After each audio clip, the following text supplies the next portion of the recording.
Yeah, that was the problem. The government was too lax, and BP said, no, I want to do more safety. Please, please, let me spend more money to do more safety. And the government wouldn't allow them. And the environmentalists said, don't drill at 500 feet. Drill at 5,000 feet. Which environmentalists say that? Really? Name one. Give me one quote, Judge Napolitano, of an environmentalist saying, no, I want you to dig deeper, not shallower. In the middle, Napolitano actually had a decent point about how there shouldn't have been a $75 million cap in the first place. Like BP has a cap of damages of $75 million by the law. Now, that's government doing the wrong thing. Okay, I'm with you, Judge Napolitano. So we want to remove that cap and make it $10 billion. That's what the Democrats are in favor of right now. Guess who's against it? You guessed it, Judge Napolitano. So, what happened there? Oh, no. BP, trust them. They would have done it right in the first place. And, you know, and I'm sure they'll pay whatever they need to pay eventually voluntarily. Yeah, that's usually how it works out. They have no shame. And I love this Chef Carl.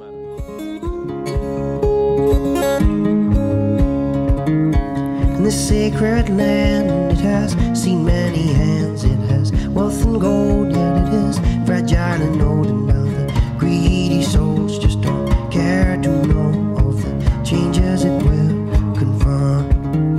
So speak out loud of the things you are proud. And if you love this coast, then keep it clean as it evolves. Cause the way that it shines may just dwindle with time, with the changes it will confront. So you know some people... Regular viewers will know that last month I floated my bold theory about just who was really behind that oil leak in the Gulf. Jim?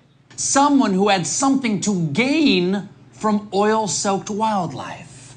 I got troubles of but not today. Say gonna wash away. Of course! Dawn dishwashing liquid. Which brings me to threat number 3, Dawn dishwashing detergents. Because now I've got confirmation that Dawn is responsible. NPR recently took a break from seeking out the nation's most inaccessible jazz to cover this story. What the company doesn't advertise, and these days is reluctant to admit, is that the grease-cutting part of the potion is made of petroleum. In fact, Dawn is almost 1/7 petroleum.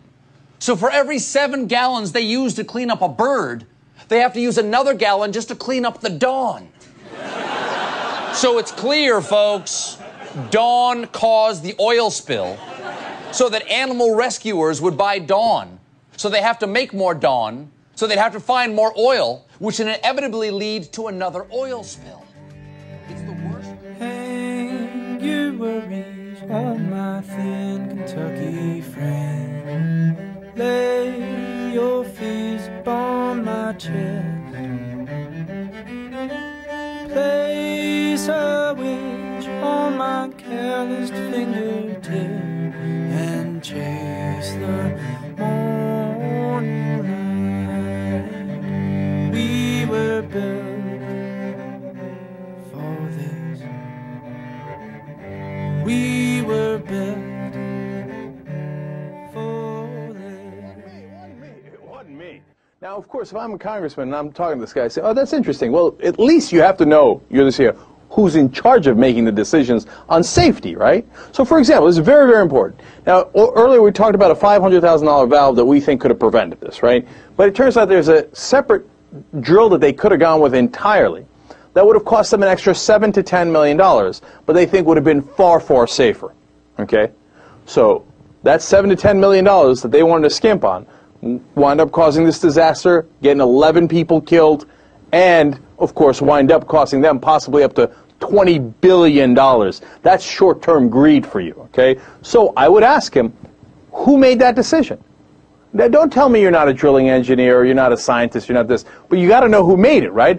I want him to come in, and I want him to sit next to you, and I want him to explain why he made that decision, and if he brought it up to you or not, or if he was the sole person responsible for that decision. Let's hear him out, okay? No, but they're going to play hot potato. Oh, what me? What me? No, I don't make decisions. I'm mid-level. No, he's the big guy. Oh, I don't know anything about these decisions. When they asked him, they said, hey, you're telling me They got 30,000 pages of documents, and Henry Waxman asked them, in not a single email or document that you paid even the slightest attention to the dangers of this well. When he gets that question, he says, well, I got hundreds of wells all over the world. What am I going to do? And then the congressman would say, exactly, that's what scares us.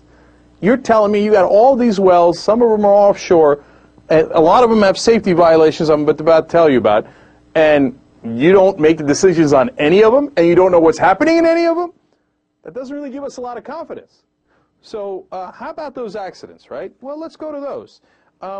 Well, over the last 5 years, 26 people have died, and 700 have been injured in BP accidents.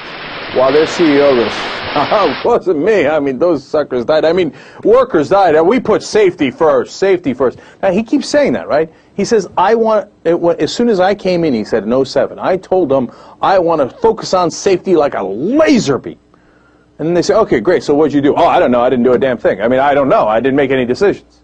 So which one was it? Did you focus like a laser beam, or you didn't do anything? You never... Once in a while I sit back, I think about the planning. And most of the time